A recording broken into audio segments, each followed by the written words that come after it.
Hi, this is Quantribe. Welcome to my channel. In this video, I will show you how you can implement pyramiding in PineScript alerts.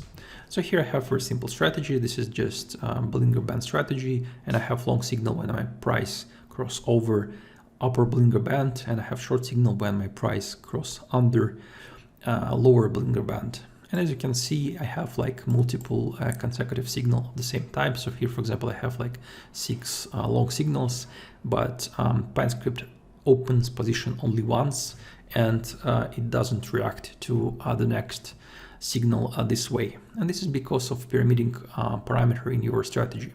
So let's go to the parameters of your strategy, and here you can find a pyramiding parameter. And if you will change this to 2, for example, you will see that another position appears here, and it open another position. You can change it to 3 and stuff, and you will see that new orders appear on your screen. And it's really very nice tool, and unfortunately you cannot use it when you make a study and alerts for your strategy.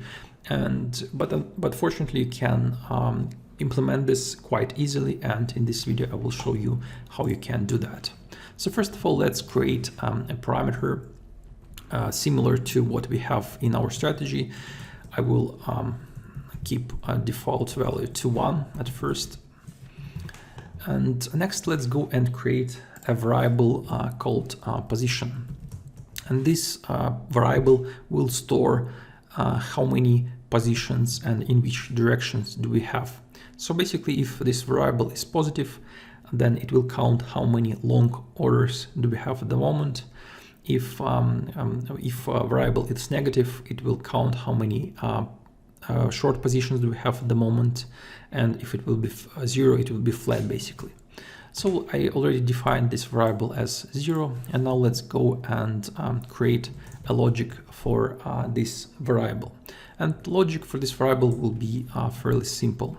So if previously I had, for the previous bar, I had any number of short positions, and now I have long signal, then I will jump to having only one position, long position at the moment. So basically I will close all my short positions and I will open only one long position.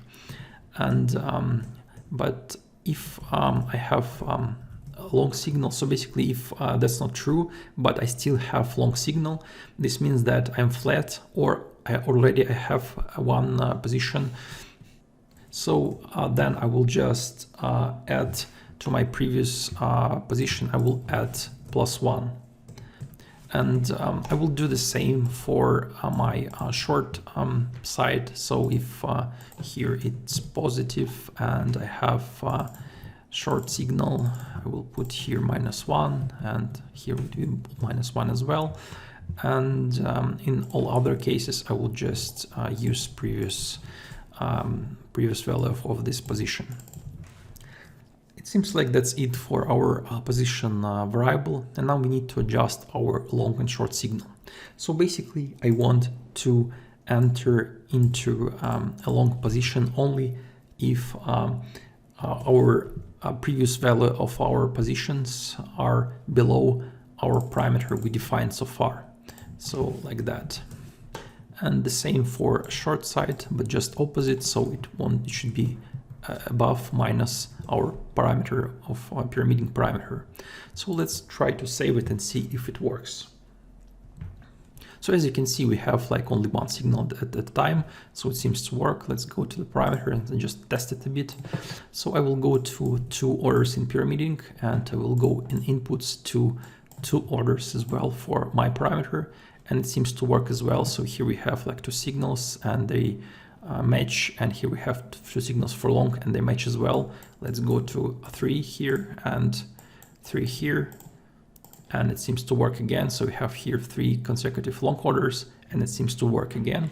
So I think that's it. It seems to work. The last thing you have to do is just to create alert condition a function with your long and short signal. Let me quickly do that.